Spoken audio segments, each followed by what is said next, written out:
Demək, bu mənim son qidamdır. Saat 9-dur artıq.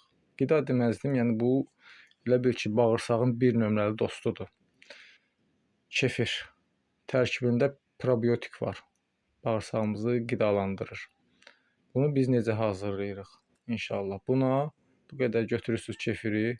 Təbii ki, biz buna təbii bal qatacağıq, meşə balı. Bir dənə buna qatırıq bu balı. Baxın. Görün nə gözəl balıdır. Şəfadır, şəfa. Vallahi ki, bunu yeyən, bunu ölüyə ver, diriləcək. Bax, elə bir şeydir.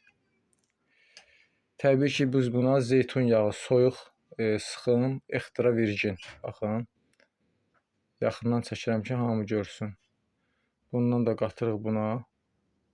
Biraz bundan gəzdiririk onun üstündən. Və bunu yaxşı-yaxşı qarışdıracağıq. Bunu yaxşı qarışdırırıq. İndi mən tam qarışdırmıram burada. Yaxşı bunu qarışdırırıq və elə bir yatmağımıza 1 saat qalmış. Bunu yeyirik. Çox gözəl bizim elə bir bağırsağımızı sakitləşdirəcək. Həzin bir bizə yuxu verəcək. O qədər gözəl bağırsağı bu gözəlləşdirir ki, mən bunu demək olar ki, hər gün yeyirəm. Bütün hamısı bağırsağa lazım olan hər şey burada var bağırsaq üçün. Siz bunu eləyin inşallah. 1 həftə 10 gün eləyin, faydasını görəcəksiniz və bundan heç zaman əl çəkməyəcəksiniz.